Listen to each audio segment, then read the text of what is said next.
Bonjour et bienvenue dans cette démonstration illustrant comment les solutions Microfocus vous aident à implémenter votre pipeline CI/CD, Continuous Integration, Continuous Delivery, en y intégrant bien évidemment l'aspect Continuous Testing. Pour cela, je vais utiliser la solution ALM Octane de Microfocus qui permet de piloter entre autres votre backlog agile, la qualité au travers de la gestion des tests associés qu'ils soient manuels ou automatisés, les defects, ainsi que l'orchestration de l'intégration et du déploiement en continu. Pour la partie développement, je vais utiliser l'IDE IntelliJ avec SVN comme gestionnaire de version. Pour le serveur d'intégration continue, on sera sur du Jenkins. Pour la partie test automatisé, Microfocus propose diverses solutions, que ce soit des solutions de test automatisés fonctionnels au travers de sa gamme UFT, des solutions de test de sécurité au travers de sa gamme Fortify, des solutions de test mobile avec Mobile Center, et des solutions de test de performance avec Storm Runner Load. Donc c'est cette dernière Storm Runner Load que je vais utiliser dans le cadre de cette démonstration d'implémentation CI/CD. Pour la partie Continuous Delivery, le déploiement applicatif, donc, j'utiliserai la solution Deployment Automation de Microfocus. Le but de cette démonstration est de vous montrer comment implémenter un pipeline CI/CD avec les solutions Microfocus intégrées dans votre écosystème, et non pas de faire une présentation détaillée de chacune de ces briques. Pour cela, vous pouvez retrouver sur la chaîne YouTube des démonstrations détaillées sur chacune des produits que je vais utiliser aujourd'hui. Cette démonstration va s'effectuer sur une application de gestion de parking qui s'appelle Ring2Park, R2P. C'est une application web hébergée sur un serveur Jetty avec une base de données SQL Server. Donc là, je suis connecté sur la plateforme ALM Octane et je suis dans la vue My Work qui présente l'ensemble des objets sur lesquels je dois agir à l'instant T. Ces objets, qu'ils soient de type User Story, de type tâche, de type defect, de type test manuel, ça peut également être des épiques, des features, des exigences. Donc là, je vais prendre la première, User Story, qui m'intéresse. Je vais retrouver des informations telles que sa description détaillée, le nombre de story points, l'application module à laquelle elle est reliée, dans quel sprint elle va être implémentée, la release cible. Je vais également avoir dans l'onglet Commit la possibilité de voir si elle a déjà donné lieu à des modifications du code source de l'application au travers des commits qui auraient été faits dans le gestionnaire de version. Donc là, je vois qu'il y a un certain nombre de commits qui ont déjà été faits dans le gestionnaire de version. Et puis, par exemple, en accédant à un de ces commits, je peux voir le fichier qui a été remonté lors de ce commit. Là, c'est le fichier help.jsp, par exemple. Je peux découper ma user story en différentes tâches. Donc là, cette user story a été découpée en 3 tâches. Une tâche d'analyse, une tâche d'implémentation, une tâche de test. On voit que la tâche d'analyse et d'implémentation est terminée. Et on voit que la phase de test est en cours avec une estimation de travail restant de 3 heures. Au niveau de ces tests, justement, plusieurs types de tests peuvent y être associés. Ça peut être des tests manuels, des tests Gherkin ou des tests automatisés. On peut également ajouter des pièces jointes et puis évidemment dans l'onglet onglet, l'onglet historique qui permet de voir l'ensemble des opérations qui ont été effectuées sur cette user story, par qui elles ont été effectuées et quand elles ont été effectuées.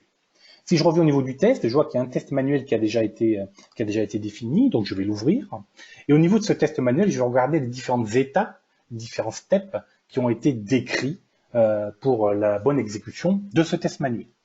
Donc là, je vois que c'est un test manuel en 3 étapes, avec une validation d'un message lors de la dernière étape de ce test manuel. Je vais donc pouvoir exécuter ce test manuel sur mon application de démonstration. Donc pour ce faire, je vais utiliser le manuel runner associé à Octane. Donc là, le manuel runner va démarrer. Pendant ce temps-là, je vais vous montrer donc l'application démo sur laquelle on va effectuer les différents tests. Donc l'application de démo s'appelle Ring2Park. Elle est installée dans l'environnement d'intégration, dans l'environnement d'UAT, dans l'environnement de production. Alors si on regarde en production, donc c'est le port 8884. Donc on va avoir cette application qui tourne en production. En UAT, a priori, elle ne va pas être démarrée. Donc on va être en erreur en 8882 et enfin en intégration, c'est sur cet environnement cible qu'on va effectuer les tests sur le port 8881. Donc si je reviens au niveau du manual runner qui s'est exécuté, je vais retrouver donc les différentes étapes qui ont été définies. La première étape, on me demande de me connecter avec le user Fred Password. Donc je me connecte avec ce user sur mon application, donc Fred Password, je me connecte. Là, j'ai la possibilité d'indiquer que la page de menu principal s'affiche, si je souhaite. Ensuite, on m'indique qu'il faut que je clique sur le menu Help. Et puis, la dernière étape, c'est une étape de validation. On m'indique que le message devrait être celui-ci. Ring2Park qui est de référence application, etc., etc. Et donc là, on voit que le message d'aide n'est pas du tout le message attendu. Donc, au niveau du manuel runner, j'ai la possibilité de dire que cette étape est donc en erreur. Et puis, j'ai la possibilité directement, depuis le manuel runner de test, de créer un defect. Donc là, je vais créer un defect directement ici. je vais indiquer que le message d'erreur est incorrect. Et puis, je vais venir clore le manuel runner en indiquant que cette étape, ce test manuel est en échec. Donc là, le manuel runner se ferme, et si je retourne donc dans Octane, hein, au niveau de l'onglet Run, cette fois-ci, je vais retrouver les différents runs qui ont été exécutés. Donc nous, on n'en a exécuté qu'un pour l'instant. Hein. Il est à l'état failed. Et si j'ouvre ce run que l'on vient d'exécuter, je regarde dans les relations, je vais voir qu'on a un defect que l'on vient de créer, hein, le 73006. Si j'ouvre ce defect, je vais pouvoir évidemment l'associer à un développeur pour qu'il traite. Donc, je vais l'associer à un développeur. J'ai également la possibilité de le caractériser en indiquant que c'est un defect lourd. Je peux mettre des story points, je peux dire dans quel sprint il est censé être traité, etc., etc. Et puis, je peux également le faire avancer dans son cycle de vie. Tous les objets dans Octane ont un cycle de vie, donc je l'avance dans son cycle de vie. Donc là, le développeur a dû recevoir dans sa bannette le defect 73006 à traiter. Donc là, je vais switcher dans ma VMware. Donc là, je suis donc dans l'IDE IntelliJ, j'ai ma casquette de développeur. Dans la partie basse ici, c'est un plugin qui permet de browser le contenu d'Octane. Et donc là, je devrais avoir un defect 73006 qui doit apparaître dans ma liste. Donc le voilà, 73006. Donc en ouvrant le defect directement dans mon IDE, j'ai la possibilité d'avoir accès à des informations qui lui sont propres. Donc je constate que pour fixer cette anomalie, je dois modifier la page help.jsp de mon application. Ça, c'est le message que l'on avait dans l'environnement d'intégration. Hein. C'est le message qui n'était pas désiré. Donc, je vais modifier le code source. Bon, j'avais déjà préparé la bonne phrase juste en dessous qui était en commentaire. Donc, j'ai juste à enlever commentaire sur la phase qui était attendue dans ma boîte d'aide. Et puis donc, en tant que développeur, je vais venir committer ma modification. Au niveau du commit, j'ai la possibilité donc d'indiquer un commit message, et puis la possibilité d'indiquer également que cette modification, qui est dans le cadre de ma user story 72001, va également corriger le defect 73006. Je commit cette modification. Donc là, je commit la modification dans mon gestionnaire de version SVN, qui va automatiquement déclencher le serveur d'intégration continue, qui dans le cadre de ma démonstration est un Jenkins. Ça marche avec les autres types de serveurs d'intégration continue du marché. Donc là, je suis revenu dans Octane. Pendant ce temps-là, en tâche de fond, j'ai la fabrication de mon application qui tourne. Je vais avoir ensuite son déploiement via la solution Deployment Automation qui va s'effectuer dans mon environnement d'intégration. Et puis, j'ai des tests automatisés qui vont être exécutés. Dans le cadre de ma démo, ça va être des tests de performance au travers de Storm Overload. Comme je vous l'ai indiqué, ça peut être d'autres types de tests, hein, des tests fonctionnels, des tests de sécurité. Alors, pour suivre l'exécution sur mon serveur d'intégration continue, dans Octane, je vais aller dans le module qui s'appelle Pipeline. Donc, vous voyez, il y a un certain nombre d'autres modules qui permettent de gérer votre backlog agile. Je ne vais pas rentrer dans le détail de chacun de ces modules dans le cadre de cette démonstration. Donc, nous, ce qui nous intéresse dans le cadre de la démo de l'intégration, de la mise en œuvre d'un pipeline CI/CD, c'est le module Pipeline, justement. Alors, dans ce module Pipeline, qu'est-ce que je vais retrouver? Je vais retrouver les différents jobs que je suis en train de monitorer sur mes serveurs d'intégration continue. Donc là, vous pouvez monitorer autant de jobs que vous souhaitez. Ce qui nous intéresse, c'est celui-là. On va dire qu'il a commencé ici. C'est le Ring to Park CI/CD. C'est ce job-là qui est en train de s'exécuter sur mon serveur d'intégration continue Jenkins. Alors, pour suivre l'exécution de ce job Jenkins, soit je fais View Initialize Server. À ce moment-là, je vais sauter dans Jenkins et je vais pouvoir suivre en live ce qui se passe sur mon Jenkins. Donc là, on voit que c'est en progression. Et puis, on pourra afficher l'output pour poursuivre le détail. Et puis, si le détail ne m'intéresse pas, je peux juste ici aller dans l'onglet Live Summary pour avoir une vision plus agréable des différents avancements de traitement sur mes différents jobs qui sont définis dans mon serveur d'intégration continue. Donc, nous, ce qui nous intéresse, c'est celui-là. On voit qu'il est en train de tourner. Il a fait 9% de son temps de traitement. Donc, pour rappel, hein, les opérations vont être donc le déploiement de la nouvelle version dans l'environnement d'intégration, l'exécution de tests de performance. Donc là, le job Jenkins vient de se terminer. Il a été déclenché suite à une modification dans le gestionnaire de source. La personne qui a fait cette modification est la personne associée à cette adresse mail. Et puis on voit que les tests automatisés qui ont été lancés dans Jenkins, il y en a eu un seul, hein, donc c'est un test de performance qui a été lancé et il est en succès. Et ici, vous voyez que les 5 dernières exécutions Jenkins sont en succès concernant ce job Ring to Park CI/CD. Alors si je reviens au détail d'exécution de ce job, donc je repasse dans l'onglet pipeline. Donc ici, je sélectionne ce job-là. Et donc le dernier job, c'est le job 15. Et donc ici, je retrouve un certain nombre d'informations suite à l'exécution sur le serveur d'intégration continue. Je vais avoir des informations sur le nombre de fois où j'ai eu des tests automatisés qui ont été en échec ou qui ont été bypassés. Je vais retrouver ici les users, les différents users qui ont committé des modifications dans le cadre de cette application. Je vais retrouver ici qu'il y a une seule user story qui est affectée par l'exécution de la fabrication de cette application et que ça concerne qu'une application module, qui est l'application module Ring to Park. Si je vais sur l'onglet Build ici, je vais retrouver le nom de mon build Jenkins, qui est décrit dans Jenkins, et donc Ring to Park Build Deploy and Test. Au niveau de Jenkins, si on avait défini une arborescence multi-job, ici on aurait eu les différentes entrées correspondant aux différents jobs qui auraient été exécutés depuis un job master dans Jenkins. Ici, on retrouve ici les différentes exécutions passées par rapport à ce job Jenkins. Je vais aller dans l'onglet test. Et donc là, dans cet onglet test, j'ai la possibilité de voir tous les tests automatisés qui ont été exécutés dans le cadre du continuous testing piloté par le serveur d'intégration continue. Donc là, on voit que j'ai un test SRL, donc Storm Load, qui a été effectué. Il est passé avec succès. Alors si évidemment on avait eu des dizaines de tests automatisés lancés sur cette version d'application, on aurait pu ici jouer avec des filtres, hein, et puis par exemple d'indiquer, montre-moi uniquement les tests qui sont en échec. Hein. Donc là on n'a qu'un seul test qui est exécuté, il est en succès, donc très bien. Par rapport à ce test automatisé qui est effectué avec Storm Load, évidemment j'ai la possibilité directement depuis ici d'aller dans Storm Load pour visualiser le résultat de ce test de performance dans le cadre de cette démo. Donc là, on arrive sur un dashboard qui va vous présenter un certain nombre d'informations de performance par rapport à la validation de mon application Ring to Park. Donc là, juste quelques informations pour vous. Donc là, on voit qu'on a paramétré qu'un seul virtual user qui va envoyer, pour lequel on va simuler l'envoi d'un certain nombre de transactions sur un laps de temps déterminé.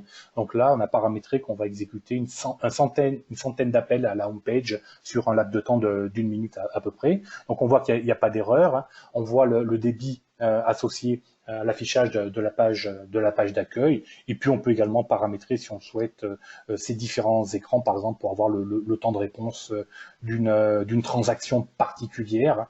Donc nous, c'était la transaction sur la page d'accueil, donc la ligne bleue ici. Hein. Donc là, on voit le temps d'accès à la page d'accueil, donc qui est de 3 secondes environ. On l'a fait une vingtaine de fois à la suite. Hein. Donc on a tourné autour de 3 secondes à chaque fois.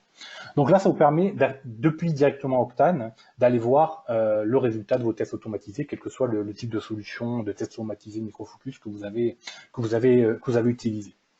Évidemment, avant de faire ces tests automatisés, on a déployé dans l'environnement d'intégration cette nouvelle version. Et pour ce faire, on a utilisé Deployment Automation, donc la même chose. Hein. En cliquant ici sur le lien, vous avez la possibilité d'atterrir directement dans Deployment Automation. Donc là, on voit qu'on a déployé dans l'environnement d'intégration cette nouvelle version d'application. On peut aller voir le détail de l'exécution de ce déploiement. Donc on voit qu'on a déployé sur une machine qui s'appelle INT 001 et que pour faire ce déploiement, on a effectué un certain nombre d'opérations élémentaires et ces opérations ont été définies évidemment lorsqu'on a implémenté le process de déploiement. On a récupéré la version dans le gestionnaire de version, on a arrêté le service Jetty, on a redéployé la version, on a redémarré le serveur Jetty. Donc tout ça, c'est dans la solution Deployment Automation qui vous permet de paramétrer, de définir quelles sont toutes les étapes élémentaires dont vous avez besoin pour déployer votre nouvelle version d'application. Je reviens toujours dans mon module pipeline d'Octane. Je vais avoir la possibilité au niveau des logs. Évidemment, ça c'est le log Jenkins tel qu'il est que j'ai récupéré. Je vais avoir la possibilité ici de parser automatiquement ce log Jenkins et de classifier des messages d'erreur particuliers. Par exemple, si je sais que je peux essayer de rechercher un message d'erreur HTTP 500 ou HTTP 400, ce type de message d'erreur, donc on peut le rechercher automatiquement dans le log et venir ici, ajouter une règle de classification qui fera que lorsque vous allez venir voir le log, vous allez pouvoir cliquer directement, regrouper directement tous les messages d'erreur en un seul coup d'œil.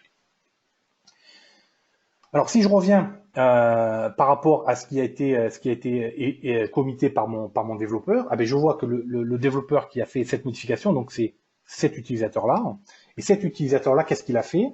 Donc il a modifié la page help.jsp.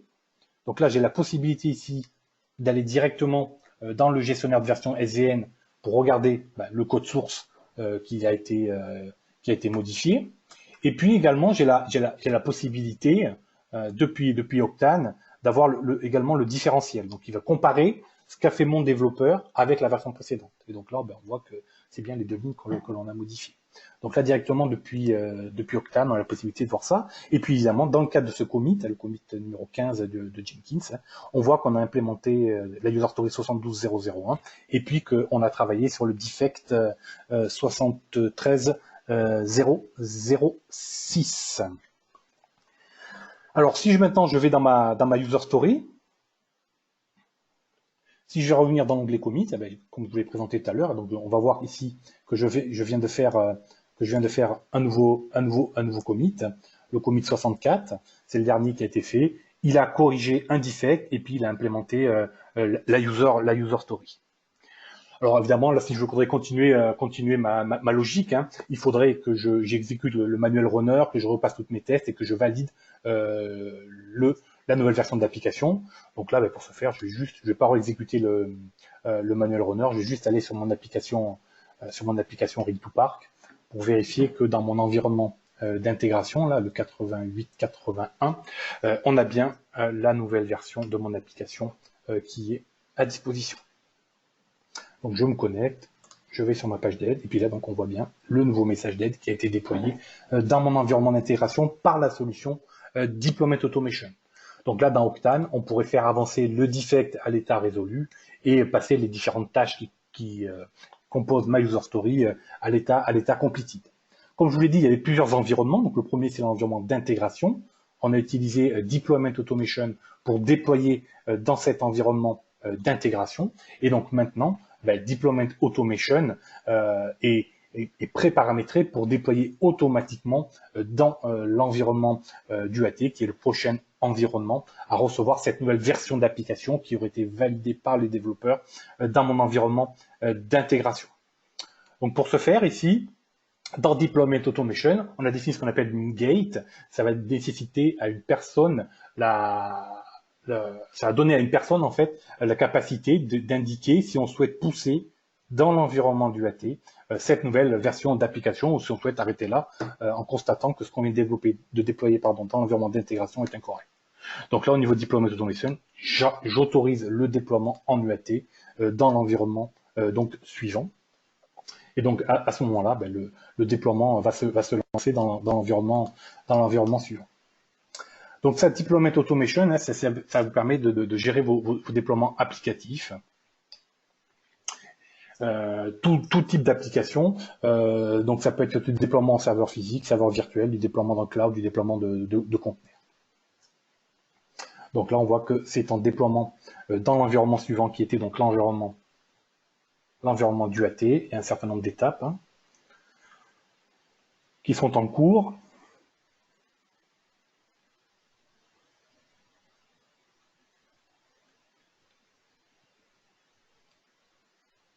Donc là, le déploiement est terminé dans l'environnement d'UAT.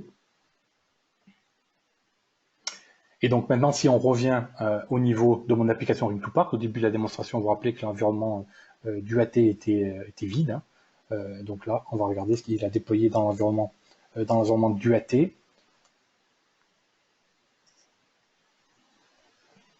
Donc ça va prendre un petit peu de temps pour le mettre online.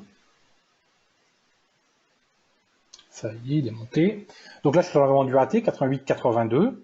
Donc là, si je me log, normalement, on devrait avoir le bon message sur la page d'aide qui a été déployée donc, dans l'environnement suivant, dans l'environnement de user acceptance. Donc voilà. Donc voilà, ainsi s'achève cette démonstration comment implémenter un pipeline CI/CD avec les solutions de Microfocus. Je vous remercie pour votre attention.